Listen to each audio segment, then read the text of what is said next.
जी class, अब आवाज आ रही है?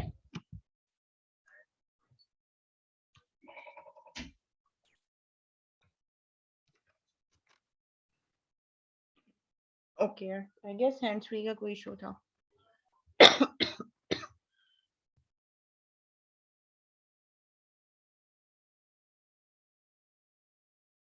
जी, कहाँ से आवाज नहीं आ रही थी? जब से ये मैंने लेक्चर स्टार्ट किया वहीं से नहीं आ रही?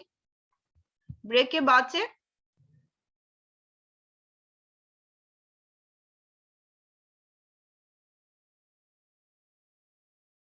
ओहो, तो पहले बताना चाहिए था ना।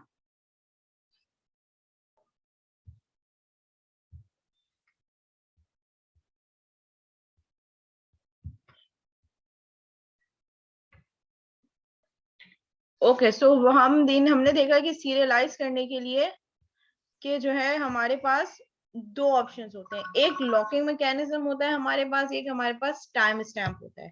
ठीक है, लॉकिंग क्या कर रही होती है कि शेयर्ड या एक्सक्लूसिव लॉक लगा रही होती है हमारी किसी भी नोट पे।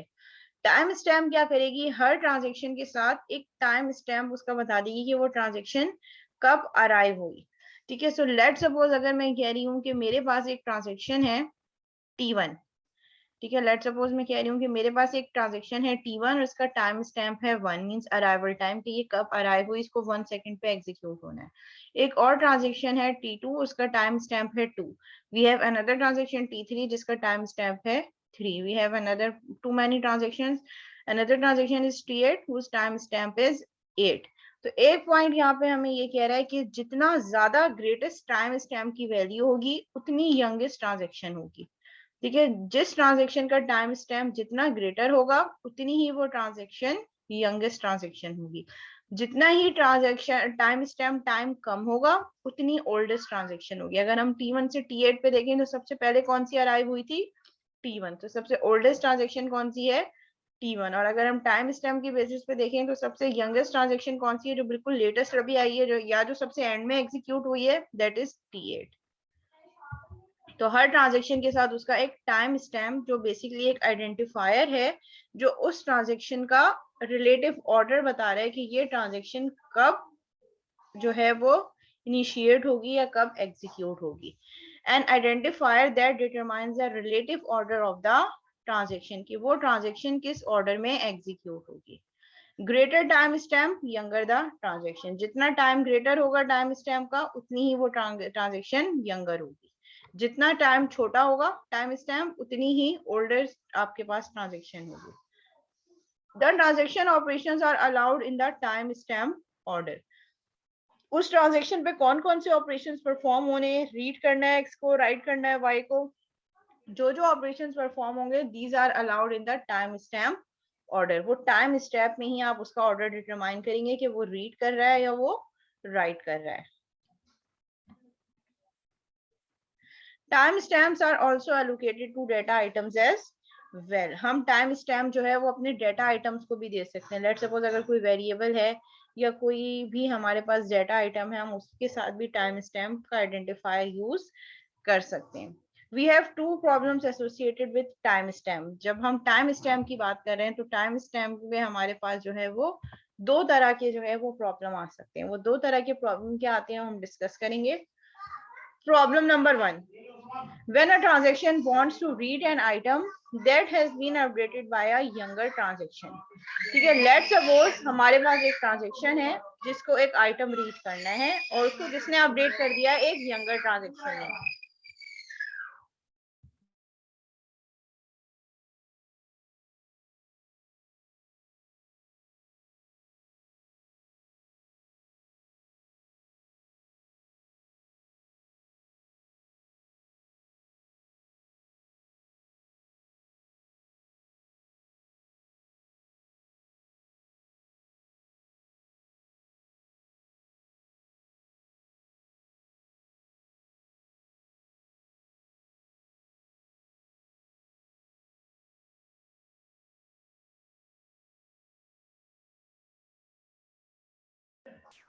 ठीक है, अब लेट सपोज मैं कह रही हूँ कि हमारे पास फर्स्ट प्रॉब्लम क्या है, फर्स्ट प्रॉब्लम है हमारे पास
अच्छा, ये एक स्टूडेंट आईडी है 10998 सहर कमर। ये सहर कमर कौन है? हमारी क्लास में इस नाम का तो कोई स्टूडेंट नहीं है आई गेस। स्टूडेंट आईडी 10998 सहर कमर। किसी को आइडिया है कि ये सहर कमर कौन है?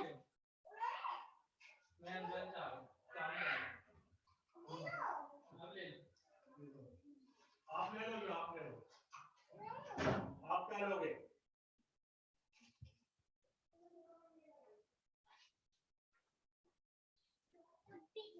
ये खाना है?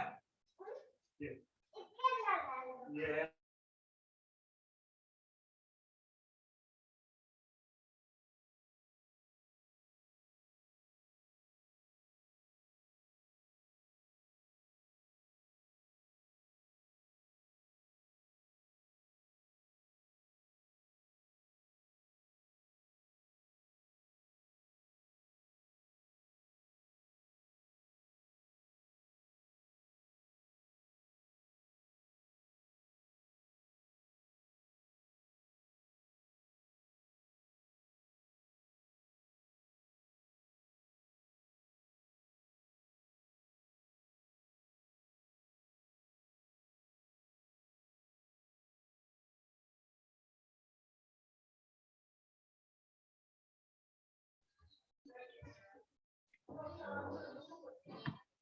ओके चलें, अब हम ये दो प्रॉब्लम डिस्कस कर रहे थे। प्रॉब्लम नंबर 1 इज दैट कि जब कोई ट्रांजेक्शन रीड करना चाह रही है एक ऐसा आइटम जिसको यंगर ट्रांजेक्शन ने अपडेट किया है, so that is a problem. Let suppose यहाँ पे हम देखते हैं, लेट सपोज ट्रांजेक्शन है हमारे पास, ट्रांजेक्शन T1। ये वाली ट्रांजेक्शन उस डेटा आइटम को रीड करना चाह रही है जिसको टाइम स्टैम्प 8 ने अभी अभी अपडेट किया है। तो दैट इज अ, ये दो बेसिकली प्रॉब्लम्स आते हैं जब हम टाइम स्टैम्प यूज कर रहे होते हैं। ठीक है, अब T1 को वो डेटा चाहिए जो T8 ने यूज करना है। तो T8 का ऑर्डर तो पहले, T1 पहले एग्जीक्यूट होगी। T1 को एग्जीक्यूट होते वक्त वो वैल्यू चाहिए जो टाइम ट्रांजेक्शन 8 अपडेट कर चुका है।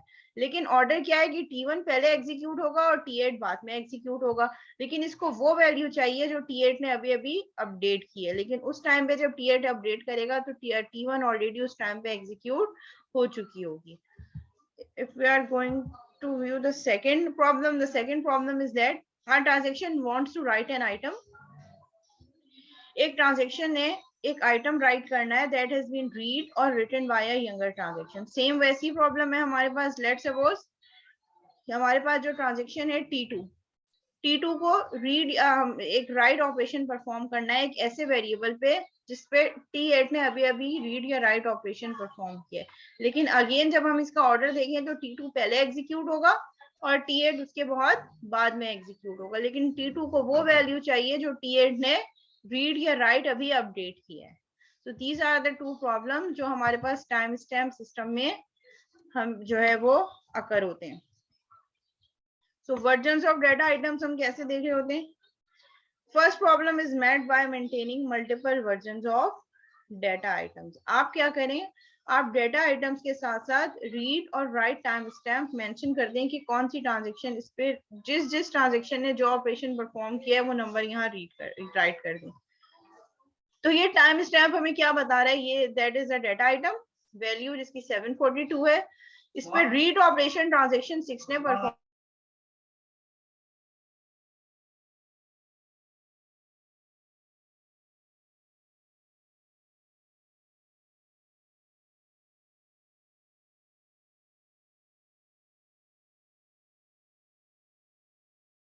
ठीक है। लेट सपोज ये एक डेटा आइटम है और इस डेटा आइटम के साथ हमने रीड और राइट टाइम स्टैम्प बता दिया। अब जब जब इस वैल्यू को कोई भी ट्रांजेक्शन रीड या राइट करेगी उसके आगे हम ये टाइम फ्रेम अपडेट करते चले जाएंगे। तो ये 6 क्या बता रहा है कि ट्रांजेक्शन 6 ने इस डेटा आइटम को रीड किया है। सिमिलरली ये 8 क्या बता रहा है? राइट टाइम स्टैम्प के लास्ट टाइम इसको अपडेट या इस पे राइट ऑपरेशन किस ट्रांजेक्शन ने परफॉर्म किया है? ट्रांजेक्शन नंबर 8 ने परफॉर्म किया है। तो इस तरीके से आप टाइम स्टैम्प रीड और राइट अलग अलग हेडर बना के डेटा आइटम्स के साथ मेंशन कर सकते हैं। ठीक है, लेट सपोज हमारे पास दो और डेटा आइटम्स हैं, एक V1 है एक V2 है। V1 की वैल्यू 742 है, V2 की वैल्यू 1096 है। ठीक है। रीड टाइम स्टैम्प क्या कह रहा है कि ट्रांजेक्शन 6 ने इसको रीड किया और ट्रांजेक्शन 6 ने इस पे write operation last time perform किया।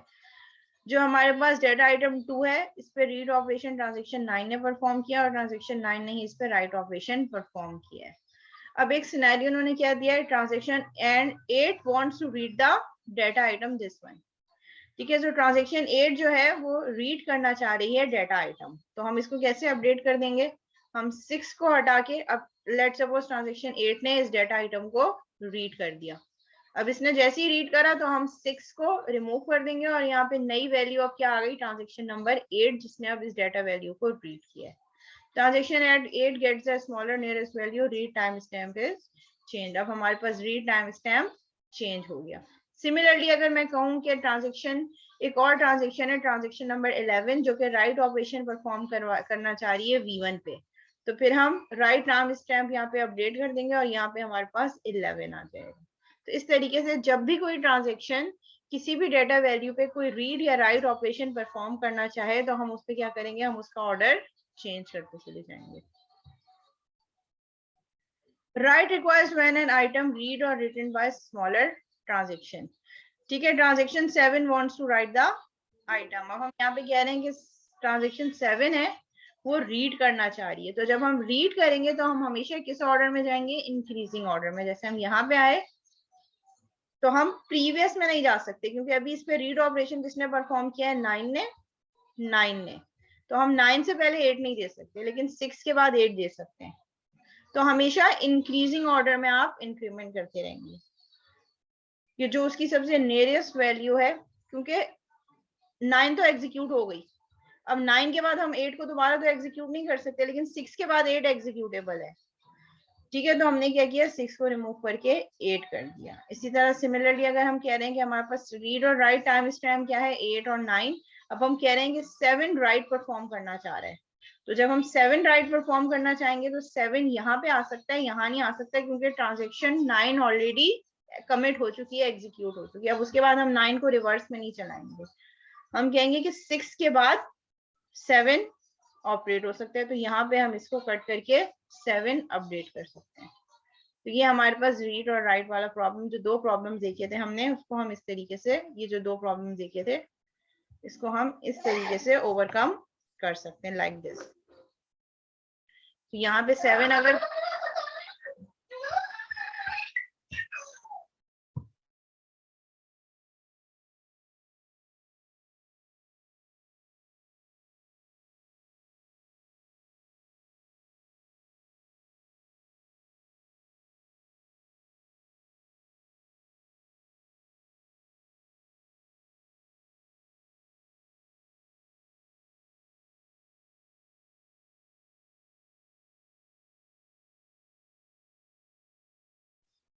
जी क्लास, यहाँ तक कोई सवाल?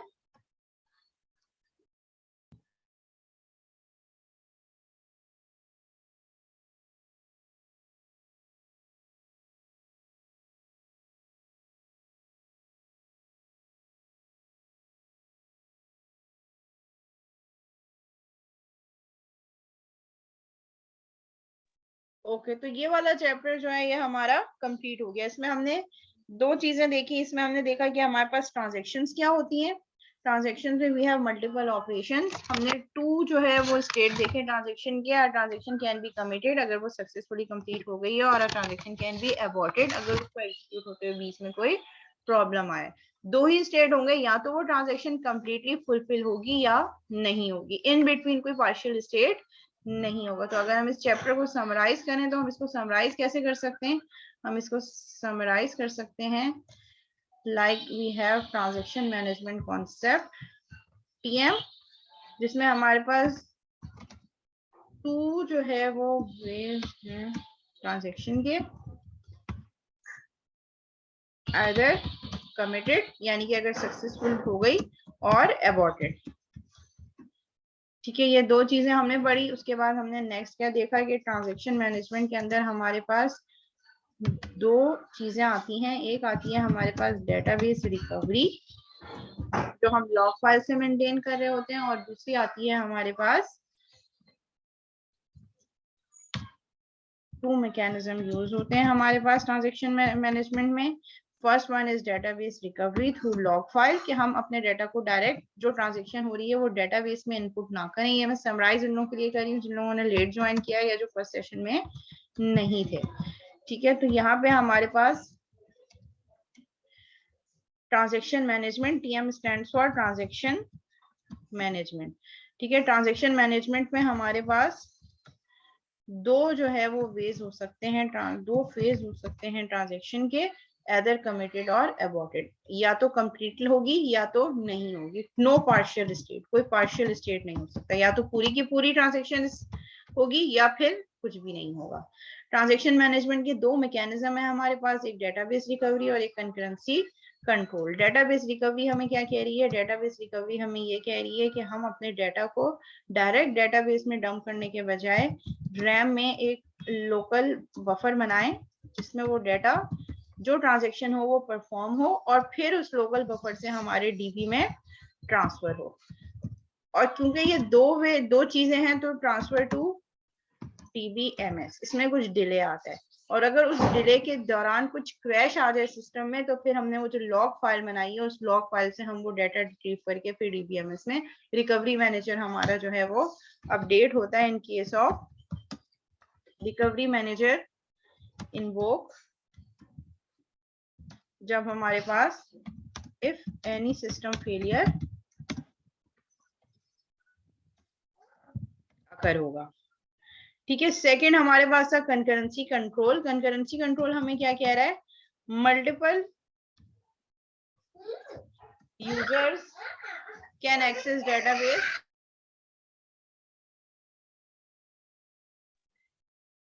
ठीक है, तो ये हमें कह रहा है कि मल्टीपल यूजर्स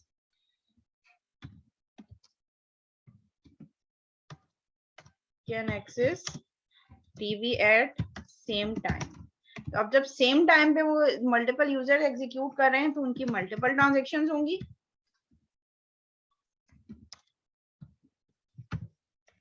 तो उन मल्टीपल ट्रांजैक्शंस को देखने के लिए हमारे पास कंकरेंट जो है होगी, we have to schedule that transactions.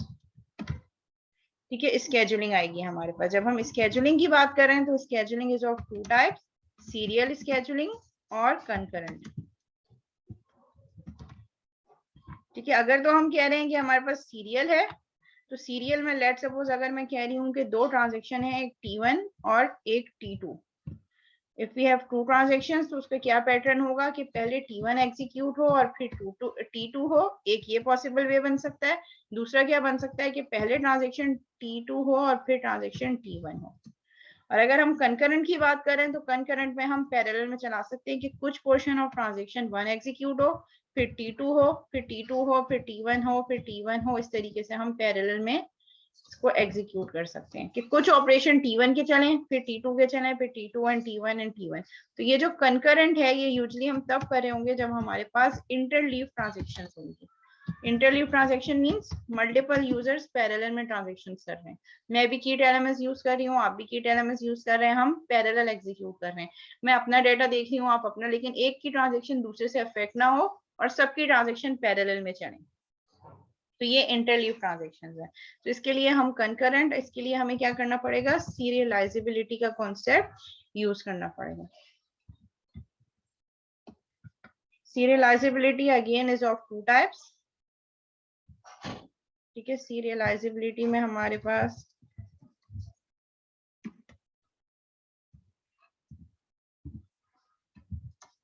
To types. First one is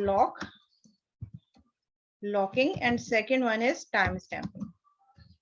ठीक है, जो हमने देखा और इससे रिलेटेड हमने कुछ प्रॉब्लम्स भी देखी है। जब हम लॉक कर रहे होते हैं तो हमने 3 प्रॉब्लम्स डिस्कस की विद एग्जांपल, और जब हम टाइम स्टैम्पिंग की बात कर रहे होते हैं तो इसमें हमारे पास हमने 2 प्रॉब्लम्स देखी। ठीक है, तो इसको हम कैसे ओवरकम कर सकते हैं, इसके सॉल्यूशन भी प्रोवाइडेड है। ठीक है, तो लॉकिंग एंड टाइम स्टैम्पिंग, इसमें हमने देखा कि लॉकिंग में हमारे पास शेयर्ड और एक्सक्लूसिव का कॉन्सेप्ट है, शेयर्ड एंड एक्सक्लूसिव। ये मैं समराइज कर रही हूँ जो हमने आज की क्लास में सब पढ़ा है। जी, यहां तक कोई सवाल?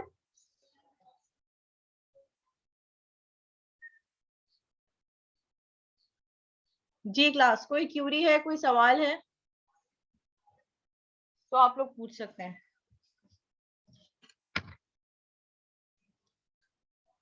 ठीक है, थ्योरेटिकल है ये चैप्टर, इसलिए मैंने इसका ओवरव्यू आप लोगों को दे दिया कि क्या चीज है। जो एग्जाम्पल थी वो एग्जाम्पल्स हमने देख ली। ये लेक्चर स्लाइड ऑलरेडी आपके एलएमएस में मैं अपलोड कर चुकी हूँ, ये रिकॉर्डेड लेक्चर भी आपको मिल जाएगा। तो अगर कोई ऐसी चीज हो जो अभी लग रहा है कि समझ आ गई है और बाद में प्रॉब्लम हो तो आप देख सकते हैं।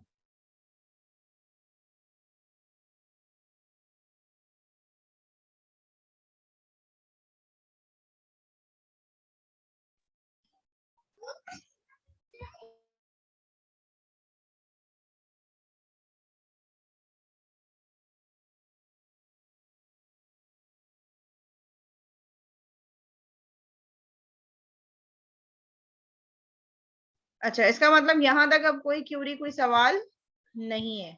एक और हमारे पास टॉपिक है, छोटा सा टॉपिक है, उसको भी हम देख लेते हैं।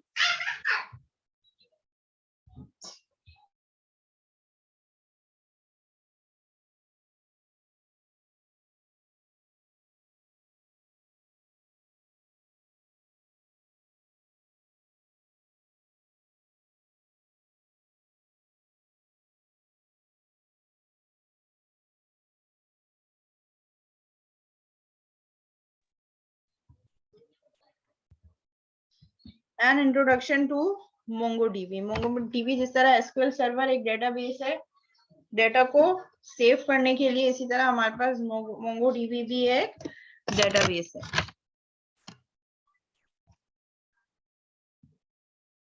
और मोंगोडीबी आती है हमारे पास नो एसक्यूएल मूवमेंट के अंदर। अभी जो हमने देखा, हमने एसक्यूएल सर्वर में हमने देखा SQL server is basically structured approach.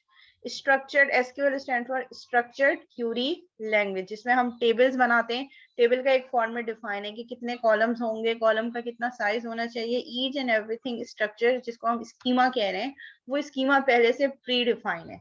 That is called structured. अगर हम नो एसक्यूएल की बात करें तो नो एसक्यूएल मींस कि हमारे पास कोई प्रॉपर स्कीमा नहीं है, कोई पहले से फिक्स टेबल्स नहीं है। ठीक है, नो एसक्यूएल के अंदर हमारे पास डिफरेंट क्लासिफिकेशंस हैं। वो क्लासिफिकेशंस कैन बी की वैल्यू, कि एक की हो और उसके रिस्पॉन्डिंग उसकी वैल्यू हो। तो उसमें हमारे पास रैक आता है, रेडिस आती है, ये डिफरेंट डेटाबेसेस हैं। ग्राफ डेटाबेस, ग्राफ की फॉर्म में डेटा होता है हाइपर डीबी, और हमारे पास नियो4j। इसी तरह डॉक्यूमेंट ओरिएंटेड में Mongo dB and couch dB, हम मोंगो डीबी डिस्कस करेंगे, हमारे इसमें भी जो है वो नो एसक्यूएल में मोंगो डीबी ही है कोर्स आउटलाइन में। और कॉलम फैमिली में कसांड्रा एंड एच बेस, हमारे पास ये कुछ डेटाबेसेस हैं जो यूज होती है। हम मोंगो डीबी पढ़ रहे हैं जो कि नो एसक्यूएल की डॉक्यूमेंट ओरिएंटेड स्ट्रक्चर है। मींस यहाँ पे हम जिस तरह एक डॉक्यूमेंट है, एक डॉक्यूमेंट इज एक अनस्ट्रक्चर्ड डॉक्यूमेंट। लेट सपोज मैंने आपको कहा कि आप एक असाइनमेंट बनाया और उसको वर्ड में सबमिट करवा दें, इट मीन्स कि मैंने आपको कोई स्ट्रक्चर नहीं बताया। आप पिक्चर्स भी लगा सकते हैं, आप टेबल्स भी डाल सकते हैं, आप टेक्स्ट भी डाल सकते हैं, आप कोई भी अनस्ट्रक्चर्ड फॉर्मेट बना सकते हैं। हाँ, अगर मैं आपको एक टेम्पलेट दे दूं कि ये टेम्पलेट है, फर्स्ट हेडिंग ये होगी, उसका साइज इतना होगा, सेकंड हेडिंग ये होगी, उसका साइज इतना होगा, तो that is called an structured approach, जिसमें मैंने आपको पूरा स्ट्रक्चर बताया है और आप उस स्ट्रक्चर को फॉलो करते हुए जो है अपना काम कर रहे हैं। मोंगोडीबी इज डॉक्यूमेंट ओरिएंटेड, यहाँ पे टेबल्स की फॉर्म में काम नहीं होगा। अच्छा, ये हमारे पास कुछ टर्मिनोलॉजीज हैं जो हम यूज कर रहे होते हैं। आरडीबीएमएस में हम डेटाबेस यूज करते हैं, मोंगोडीबी में भी हम उसको डेटाबेस ही कहेंगे। रिलेशनल डेटाबेस मैनेजमेंट सिस्टम में टेबल व्यू, हम टेबल कह रहे होते हैं या व्यू जनरेट कर रहे होते हैं। मोंगोडीबी में हम उसको कलेक्शन कहेंगे, मोंगोडीबी में हम टेबल वर्ड यूज नहीं करेंगे। मोंगो आरडीबीएमएस में हमारे पास एक रॉ, एक सिंगल एंट्री बता रही होगी किसी भी, अगर मैंने कस्टमर का डाटा इंसर्ट किया एक पूरी रॉ, तो हम उसको एक रॉ कह रहे हैं जो एक एंट्री है। मोंगोडीबी में हम उसको एक डॉक्यूमेंट कह रहे हैं, और उस डॉक्यूमेंट का फॉर्मेट जेएसऑन या बेसऑन फॉर्म में होगा। आरडीएमएस में कॉलम, मोंगोडीबी में हम कॉलम को फील्ड्स कह रहे हैं। आरडीएमएस में कॉलम फिक्स होता है, मोंगोडीबी में कॉलम फिक्स नहीं होता। मतलब आप टेबल बनाएं और टेबल में फील्ड्स बताना जरूरी है ही नहीं। जब जब आप वैल्यू इंसर्ट करते चले जाएंगे, जो कॉलम आप ऐड करते चले जाएंगे वो रन टाइम पे डायनेमिकली ऐड होता चला जाएगा। यहाँ पे तो हमें टेबल क्रिएट करते वक्त बताना पड़ता है ना कि कितने कॉलम्स होंगे एसक्यूएल सर्वर में, create table, users, user ID, user name, user this, उसका साइज एंड दिस। मोंगोडीबी में ये सब करने की जरूरत नहीं है। मोंगोडीबी में हम कॉलम को फील्ड कह रहे हैं। आरडीबीएमएस में इंडेक्स यूज होता है, यहाँ पे हम इंडेक्स यूज करेंगे उसके बाद। आरडीबीएमएस में हम ज्वाइंस यूज करते हैं, यहाँ पे हम एम्बेडेड डॉक्यूमेंट यूज करेंगे। एम्बेडेड डॉक्यूमेंट मींस अगर हमें किसी और रॉ चाहिए, कोई और ज्वाइन लगाना है, किसी और टेबल की वैल्यू चाहिए, तो वो हम डॉक्यूमेंट को एम्बेड कर देंगे। वहां फॉरेन की का वर्ड यूज होता है, यहाँ पे रेफरेंस यूज होगा। आरडीबीएमएस में हम पार्टीशन कह रहे होते हैं कि हमने पार्टीशंस बनाए हैं। मोंगोडीबी में हम उसको शार्डिंग कह रहे होते हैं कि हमने डिफरेंट शार्ड्स बनाए, and that process is called sharding. और शार्ड क्या कह रहा है? इंडिविजुअल डिफरेंट पोर्शंस या पार्टीशंस। तो ये कुछ टर्मिनोलॉजीज डिफरेंसेस हैं जब हम आरडीबीएमएस और मोंगोडीबी यूज कर रहे होते हैं। ठीक है, इतना डिटेल में हम नहीं पढ़ेंगे, हम इसको थोड़ा सा जस्ट एक ओवरव्यू देखेंगे। ठीक है, लेट सपोज मैंने एक क्यूरी लगाई, TB is the name of database, user is the name of table या डॉक्यूमेंट जिसको हम कह रहे हैं, और जो है कलेक्शन बेसिकली जिसको हम कह रहे हैं आरडीबीएमएस में टेबल होगा और मोंगोडीबी में वो कलेक्शन है। तो यूजर इज द कलेक्शन और table, and find one is the query. जैसे हम कह रहे होते हैं ना सिलेक्ट ऑल फ्रॉम यूजर्स या सिलेक्ट दिस फ्रॉम यूजर, तो ये फाइंड वन इज सिलेक्टेड कोई भी क्यूरी, और उसके आगे हम उसका क्यूरी सिंटेक्स दे रहे हैं। डीबी डेटाबेस में जाओ, यूजर के नाम का जो कलेक्शन बनी है, जो टेबल बनी है, उसमें से वन वैल्यू फाइंड करके लाओ जहां पे एज 39 है। तो जब हम इस क्यूरी को एग्जीक्यूट करेंगे तो वो हमें इस तरीके का कोई रिजल्ट दिखा रहा होगा। वो रिजल्ट क्या बता रहा है? आईडी इसकी बता रहा है कि इसकी एज, फर्स्ट नेम जॉन है, लास्ट नेम डो है, एज 39 है, इंटरेस्ट। अब ये इसने एम्बेडेड डॉक्यूमेंट बताया है, मींस ये इंटरेस्ट किसी और कलेक्शन का रिकॉर्ड है जो इसने इसके साथ इंटरेस्ट करके शो करके बताया। और इसके फेवरेट्स क्या है? कलर ब्लू है, स्पोर्ट सॉकर है। तो ये किसी और जो है वो कलेक्शन का रिकॉर्ड इसने इसके साथ ज्वाइन करके एम्बेड करके बताया है। अच्छा, अब हम मोंगोडीबी का थोड़ा सा ओवरव्यू देख लेते हैं। MongoDB is an open source document database. Open source है और डॉक्यूमेंट बेस है, that provides high performance, high availability and atomic scaling. Atomic scaling means आप कभी भी किसी टाइम पे भी रन टाइम पे कॉलम बढ़ा सकते हैं, कम कर सकते हैं, कोई फिक्स लिमिटेशन नहीं है। A record in MongoDB is a document. जब हम किसी भी कलेक्शन, किसी भी टेबल के अंदर कोई रिकॉर्ड इंसर्ट करते हैं तो उसको हम कह रहे हैं कि वो एक डॉक्यूमेंट है।